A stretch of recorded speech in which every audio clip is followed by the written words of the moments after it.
My job is to somehow make them curious enough or persuade them by hook or crook to get more aware of themselves and where they came from and what they are into and what is already there, just to bring it out.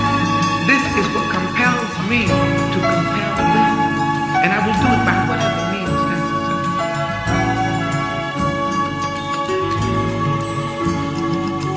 Morning kiss the skies, the new day begins. Open up my eyes as I clear out my lens. Open up my ears, hearing sound through the wind. Songs from the birds so clear chirping in. A new birth to win, a new hand to lend. No need to panic, feel ease creeping in. Fall to my knees as I plead through my sins. The universe will shield if you let God in. Reminiscing on the school days, an epilogue. For me, I had a ball even through the flaws. My crew, we had a beef with the lost cause. Now I call them all brothers, torn down walls. What's up, everyone? It's Amazing Hype today, CEO of Hype Entertainment, and today we are here to interview Maal G on his fourth studio album, Fresh Oxygen. How you doing today, Maal? Good, brother. Yes, sir. Yeah. Yes, sir. Sir, pleasure, man. So we're here to find out what this album means. What does it mean to you? Why did you create this? How do you feel about it? And how did you come about everything about it, from the track list to the lyrics, to the words, to the beat, instrumental, everything? So I want to start with the track list. How did you come about the track list and the title? Starting off with Dad and can you explain to us what the title, what does the title mean of Fresh Oxygen? Start there. Word, man. Appreciate you, taking out your time and doing this with me, man. Fresh Oxygen was really birthed out of this year, 2020. Obviously, we know what this year has meant, what it's been to everybody, highs and lows. For me, I had two tragic losses in this year. I lost my uncle, Reginald Watkins, in March of this year, and I lost my grandmother, Ruth Watkins, in October of this year. And, those two people were my inspiration behind this project. When I lost my uncle in Kansas City, man, it was just a dark time for my family. We just didn't know so many uncertainties. And, while I was in Kansas City with my father, I was just inspired to make some music because me and him had never did any music together. I've had all my family be a part of my projects over the years, and my uncle, me and him never got to do anything together, and he was a professional pianist, organist. And so the last piece of material that he put in my hand when I was with him earlier this year was an audio and visual version of him and my father doing a duet together. And it was at my cousin's funeral last year. And that was the last time that they performed together. And it was so crazy because this time last year, my father was battling cancer, and I thought we were going to lose him, and he survived, and my uncle was the one who kind of kept me motivated through it all, telling me that he was going to make it. And so, it was that audio that kind of gave me the inspiration to make this entire project. So that's why I started off with that as the beginning intro to the project. So yeah, that's how it started. And the Fresh Oxygen title just came from, everybody was just, in a toxic place, mentally, physically, spiritually, throughout the course of this year. And so I just felt like this music was a form of fresh oxygen for ears and minds to be able to stay inspired. Yeah, I like that. We all need fresh oxygen. Sometimes we can get clouded, and even with the COVID situation and having a mask, we're breathing our carbon dioxide. Sometimes we just need to get into some fresh oxygen, pull that mask down and breathe in what God is sending us. No doubt. So I want to briefly touch on the cover of the album, Fresh Oxygen. I hear that you have Nina Simone opening up the cover, and I want to know, can you explain the pictures and the visual of the cover?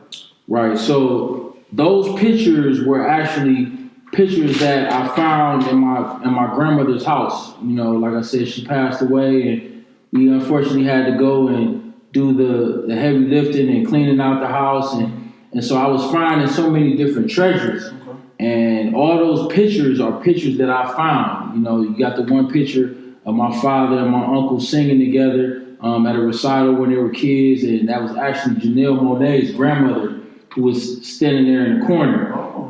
That's Janelle Monáe's grandmother, who was their first music teacher, and then my uncle, he was playing the organ on the Hammond, and then the picture in the far right corner is the picture of my uncle and my grandmother together.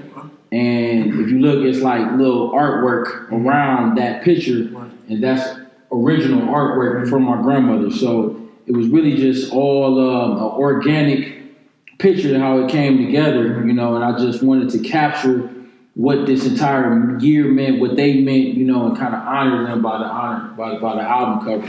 Sounds good. So I wanted to get into the track list, and my first one was Dad and Ump, but that you answered everything right there. That's awesome. So I'm gonna jump into number 2 on the track list. Is Last Night. Can you explain the title of Last Night? Last Night. That song was produced by my brother Creepy Chris, who also produced my last LP, A Vibe Called Bless. He did the entire project, but he blessed me with that song, man, and he gave me that song in the midst of me creating this project, and it was one of those, he texted to me one morning, and he was like, man, look, this beat is fire I'm about to give you, man. You need to do something husky with it. Right. And so that was just like my inspiration for one, because I didn't want to disappoint him. Okay. But literally one morning I woke up, man, and I ride my bike, I get outside and do cardio. And so I was just like 4 o'clock in the morning, literally I woke out of my sleep, man, went downstairs and started listening to the beat, and the lyrics just started coming to me throughout the course of that day, man. And, I was just inspired, man, to come with something that was really just expressing everything that I was feeling in the moment, and kind of express where my inspiration for the project came from. So that was a huge song, man, that kind of stirred up some momentum to get to the finish line. And that's why we ended up coming with the video, and that's been the first release off the project, man. So Last Night was definitely a fuel starter, man. That's why I wanted to start the project with that. That's awesome. And if you haven't checked that out, that's on YouTube, so you need to go view that, man. That's a really good video. Amini, he gave me my feature, a couple seconds, so that was awesome. I enjoyed it. We had a good time. For sure. And I got another question for you for that video. What was the message that you were trying to convey? So obviously the message really comes in the hook, man, and the hook is, all my people, we gonna be all right. And it's like, so much of this year was attached to just trying to make people doubt, where we were about to go as a society. We had the George Floyd incident go down. We had this election season go down. We had coronavirus going on. There was so much going on in this world that made people, and in this country, that made people just feel like, man, we were at the end of time. And so, I just, really in my prayer life, man, just had some confirmations from God, like, hey, Maal, don't give up. Like, don't faint now, because I still got some greater things, ahead for you. And I felt the same way with like my peers and my people around me. So it was just really just an inspirational song to tell people, like, look, we're gonna make through this time frame. Like, keep going. We're gonna get by. We're gonna get by. Yes, sir. Okay, so moving on to track number 3, Young, Black, and Gifted title. I would like to know, define being young, black, and gifted in your words. Wow. Yeah. I would say being young, black, and gifted is, something that everybody, and it really crosses color line, but for a young black person in this country, there's so much that can tear down your own personal inspiration within yourself, or your own drive in yourself to know that you are a gifted individual. Like, everybody has their own gifts and talents and their own, capability to do great things. But I feel like it's so much that makes us as African Americans forget that or tear each other down from that. And, to be young, black, and gifted is to be, who you were created to be, and when you look back at our ancestors and the people who did so many innovative, creative things throughout the year, you're really just an extension of that. Yeah. And so, that song is all about understanding that, tapping into that, and walking in that. You know what I'm saying? And knowing that you are gifted, man. And everybody just has to find their purpose, their lane within that gift, and the flourish is there. Yeah, I understand. You know? Wholeheartedly. So when I listen to the song, I feel like this is like a radio-ready song right off the bat. No question. This will go on to where Siri, XM Radio, local, whatever. I mean, this song is well put together. It sounds great, and this sounds like some really strong industry music. It's a good body of work. So my second question would be, how did you come about creating this track, and who is singing the feature? What are the features on the song? Yeah, so the feature on this song is actually my man Ralphie, guy I've been knowing for years. You know, very talented bro. Just another one of those things where he came to me in the process of me creating this project. I let him hear a few things that I was working on, and he was like, "Mo, I got a track for you." And so shout out to my man Rocky, man, who engineered this entire project, man. He dope engineer, man, and he put the touch to that particular song to give it that radio appeal that I feel like it has. But yeah, Ralphie just he tossed me an alley-oop and had the song with the hook on it already, ready to go, you know. And so it was just a ready-made situation, man. So shout out to that, bro. And be looking for more music between me and him. Sounds good. Last question for this title, this track. What is a black man and black woman's greatest gift in your words? Yeah, I know it could be a little tough one. Wow. What is their greatest gift? Yeah. Great attribute. A great attribute. Anything like that. So I would say, you know, their greatest gift to me is their inner strength, right? Because for us to survive as long as we survived in this country with all of the, you know, persecution and things that have gone against us, you know, not in our favor, for us to still be standing and to be as, you know, successful as we are in this country, to be as, you know, creative as we are in this country, really just is a testament to our strength, man. So I feel like just our inner strength is our greatest gift. And so that's what we got to tap into. Yeah, I agree with that. It's a great answer. So with track number 4 is We On. We On. It's a different kind of vibe than any other song on the album, and I want to know, how does it feel to you to be on it? Wow. Shout out to my bro Dorian, man, for that track, man. That was another track that, you know, he brought to me, presented it to me as a collaboration song. When I say we on, I mean, you know, the moment that we're in time right now, we have no choice but to be on, right? It's like everything that, you know, we've especially in the culmination of this year, everything that has went against us to not be successful, to not persevere past this moment. Once again, it shows to our strength. It's like, it's that mentality that first you have to put yourself on before anybody can put you on. That's right. And so, you know, the we own mentality starts within myself, you know, to say that I don't need nobody's validation to say that I've arrived at success. I'm telling myself I am successful.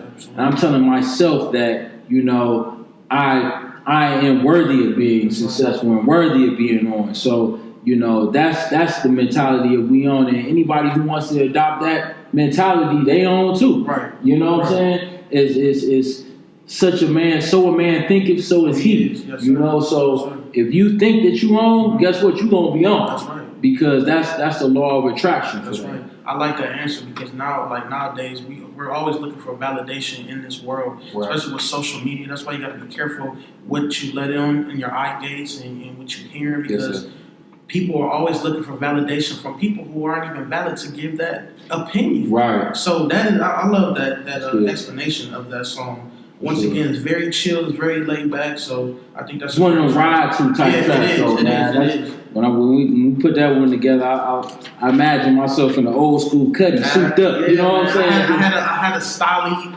Currency vibe. No doubt. You know, if you're a smoker, you could definitely light up to that. Yeah, You know if you want drink, to, you can definitely pour up to that. There it is. So that's a really good track, man. For sure. So now track number 5, Feel My Infinity. Is that correct? Infinity. Feel My Infinite. Infinite. Mm-hmm. Okay, my apologies. No, you good. Tupac, one of my favorite artists, if not my favorite rapper of all time. You start off with Pac in the intro. Yes. I had to do my homework and look up what year, 1992. Wow, okay. Yeah. I didn't even know. Yeah, so he talks about Trump, and it's so crazy. Pac has been passed for maybe 24 years, and that man was ahead of his time because Trump was our president. It's relevant. And he didn't know. It's exactly, relevant. and that's funny you say the word relevant because I had it in my notes. Still relevant today. So explain to me, why did you put Tupac in that intro of that song? You know what? I feel like Tupac has always been one of our most thought-provocative speakers, man. You know, as far as the culture, especially as far as hip hop. You know, he's been one of those type of people who speaks from the heart. And you know, like I said, I was looking for, you know, sound bites and sound clips to fit the mode of that song, and I just got to digging through some of Tupac's interviews and some of the stuff he had to say, and you know, it really just all came together organically, man. When I heard what Pac was talking about, it spoke to the message of the song to me. Yeah. And you know, Pac was just basically just talking about the injustice of society and what's going on and how people get so wrapped up into, you know, money and fame and success, but you know, you got people out here starving and struggling, man. And you know, the wealthy elite sometimes look down on that man who's, you know, just trying to get by, you know.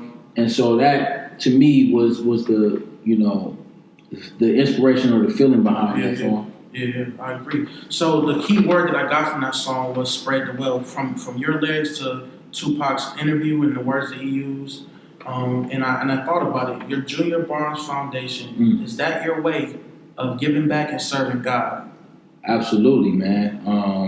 You know, shout out to everybody who's a part of Junior Barnes Foundation, who supported Junior Barnes Foundation over the years. Obviously, we started that foundation from the passing of my good brother, Will Barnes.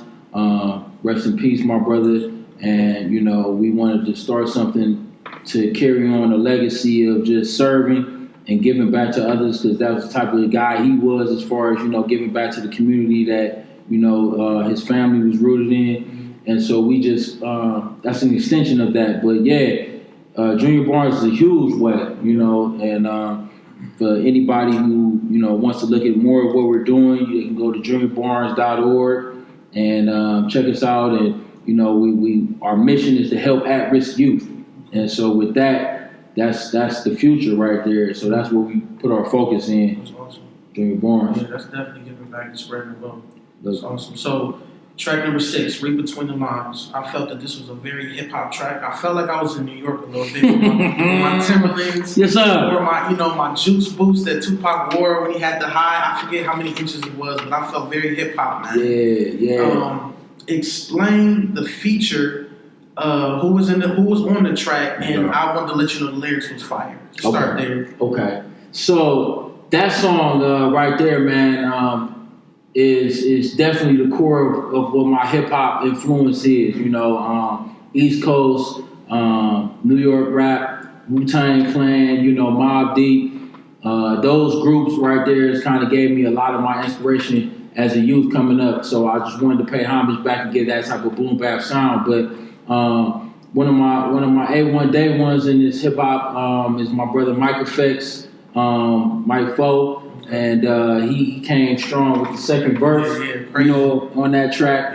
And you know, he's a slept-on MC from the city of Cleveland. And then my cousin, my family, Cool Allen, Fly Pirate, he go by so many different names. He came through with that last verse, and you know, super hip hop. And then we had DJ New Era, who's one of the coldest DJs in the city of Cleveland. He's won scratch battles and all types of stuff, man. But DJ New Era came through and gave it that final, you know, DJ Premier hip hop scratch feel on it. So yeah, it was definitely just a straight cipher type, New York style hip hop song. Very, very sturdy, man. Very sturdy. And the lyrics is just all about, just keeping your eyes open in this time frame and not falling for what society, what the media, all that tells you about. So the lyrics kind of speak to that on that song. That's awesome. Because my next question was, how do you read between the lines?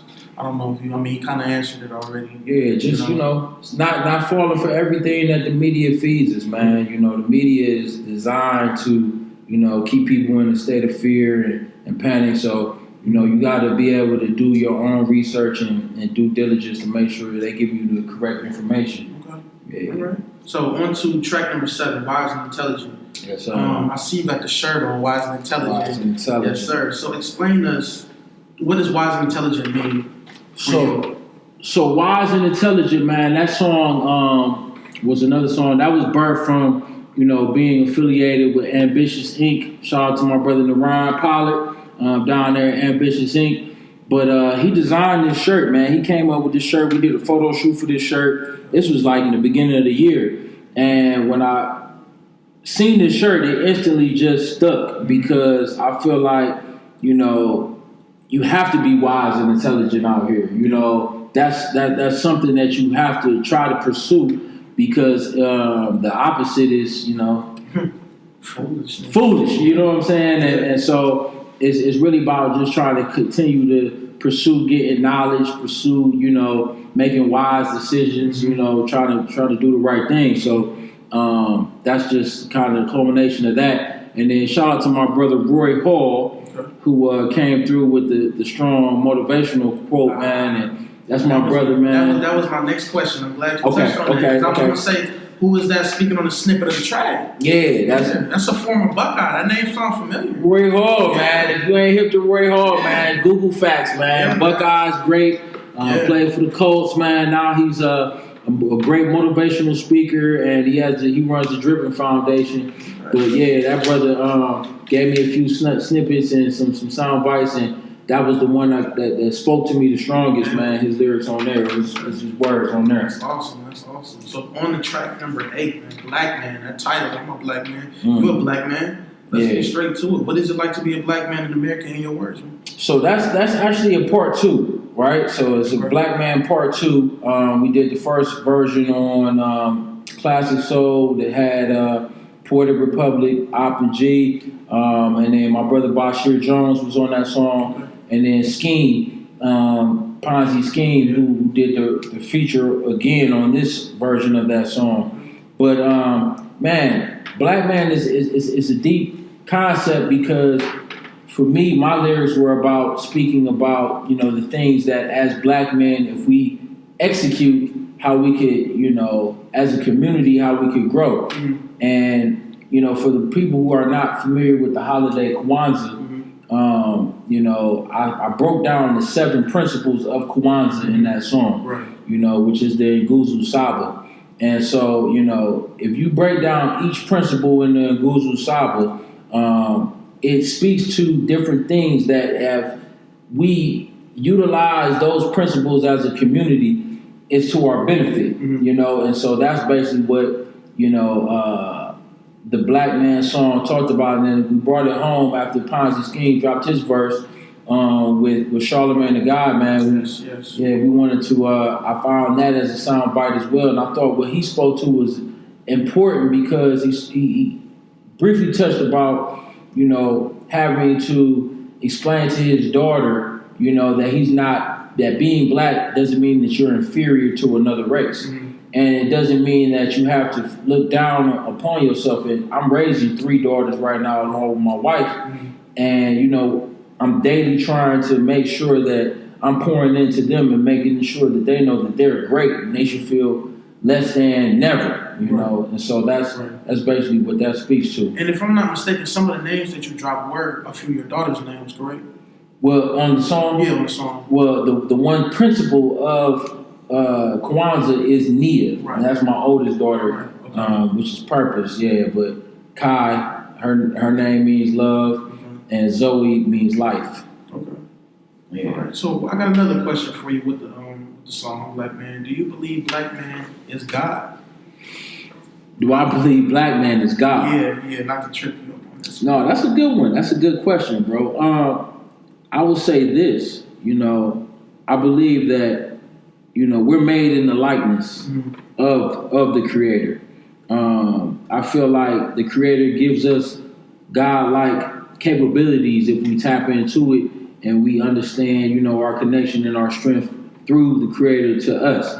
So to say is black man God, that's not my personal belief to say that any man has the capability of being God.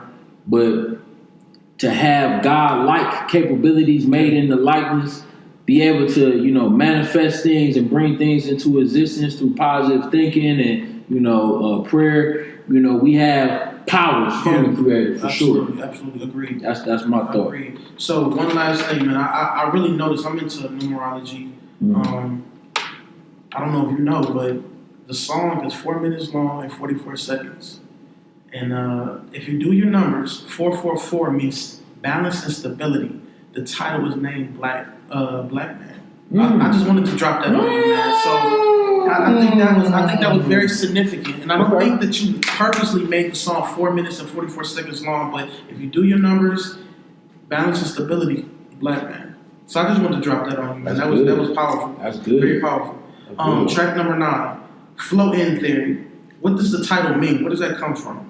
Flow-In Theory. So that's actually a song that was supposed to be on the vibe called Blessed. Oh, okay. It was one of those that I was saving for Vibe Called Blessed Part 2. Okay. But, it has so much significance and meaning in the moment that we're in right now. I decided to release it early. But the Flow-In Theory, if you, Tribe Called Quest heads, it kind of plays off of their album, A Low-End Theory. Yeah. And so Flow-In Theory is just kind of like, me just really just venting on the song and me just kind of, it's a 2-part song if you hear it, but it's me just kind of giving my lyrics and thought in the same process. So shout out to my man Creepy Chris once again for that production. Okay. One thing that I caught in your lyrics is that you spoke on FEMA and they can do more for the community, and that touched me. And I would like to know, what would you like to see FEMA do in our community? What more can they do in your point of view? Well, I look at working in a nonprofit and working in, community work. I see just sometimes how community resources and things that, taxpayers spend their money and put things out for help for, the less fortunate and for, disaster situations. And in my opinion, the inner city communities, our communities are disaster situations. And I feel like a lot of dollars and resources aren't allocated properly so that the people can really benefit and receive those help.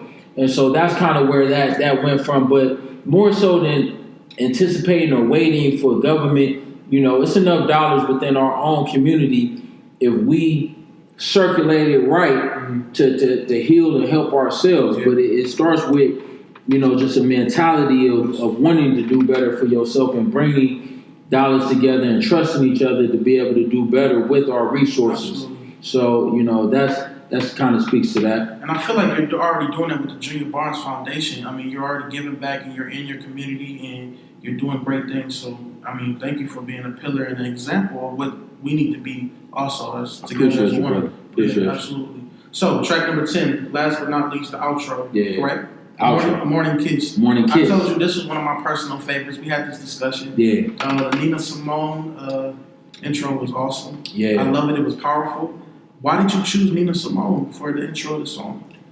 You know what?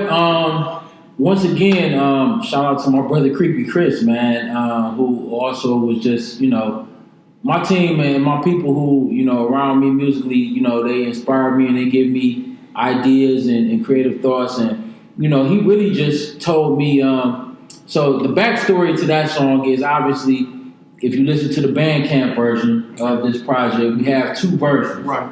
You have the album version that's produced by my man Prime Minister, and then you have the Bandcamp version which was produced by the late great Jay Dilla. The Jay Dilla version was actually the original version, and you hear that throughout the promos for the album. And you know, I've been kind of promoting that song for a minute. That song came to me when I found that beat, and you know, the whole Nina Simone and all of the ideas of the song came from that song. Okay. And you know, we had an incident happen where we tried to release that as a single, and the song didn't get cleared. And so because it didn't get cleared, we knew we couldn't use it for the iTunes version, so we had to remix it.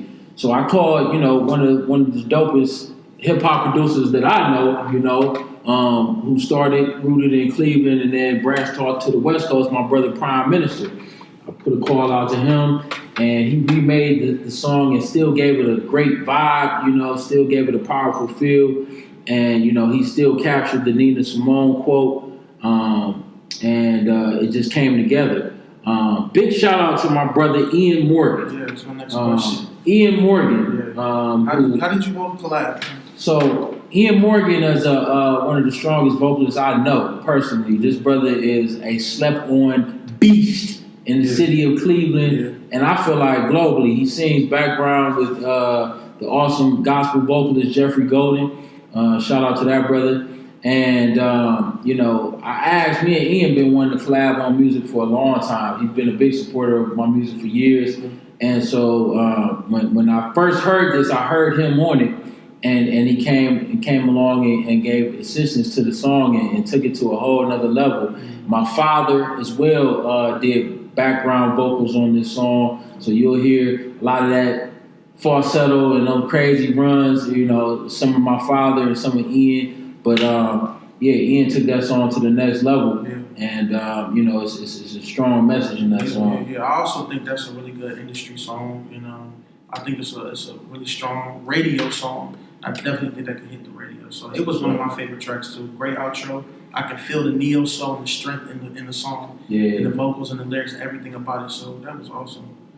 Before we get out of here, can you please let everybody know when the album is dropping and where they can find it and where they can, you know? No doubt. So hopefully if everything comes together like I pray it does, hopefully you're watching this on December 28th, and it drops on Bandcamp today.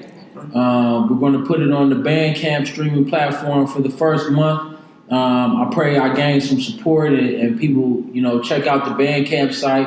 On the Bandcamp site, you can see all of my projects that I've ever put out, dating back from 2011. And we're going to keep it on that platform for at least a month, a strong month. So probably for the whole month of January, that it's going to be exclusively on Bandcamp.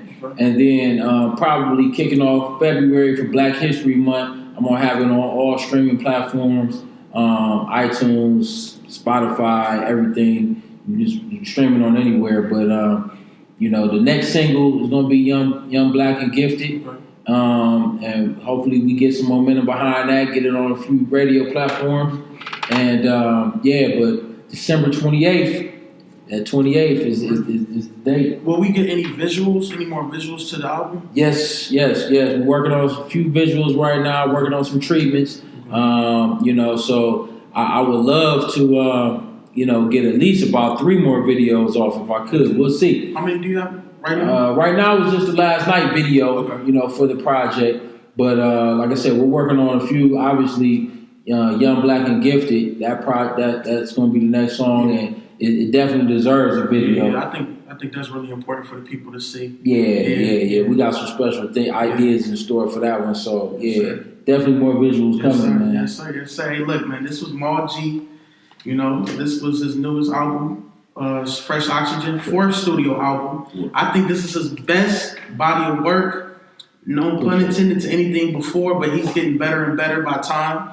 And you gotta go check this out. December 28th. December 28th. There you go. Go check that out. Maal G, amazing hype entertainment. We here, man. That's Cleveland. Yes, sir. Last night, woke up like 4 in the morning. Fresh ideas marinate my brain and this again with no warning. Nah. This book can start wherever page that you open up. Pour out your pen in these bars, till it overflow the cup. A sip of sin is untouchable. Plans fall like John Gotti. Plans fall like mine probably did when I was young. Irrational thinking had me stuck in ways and I hung.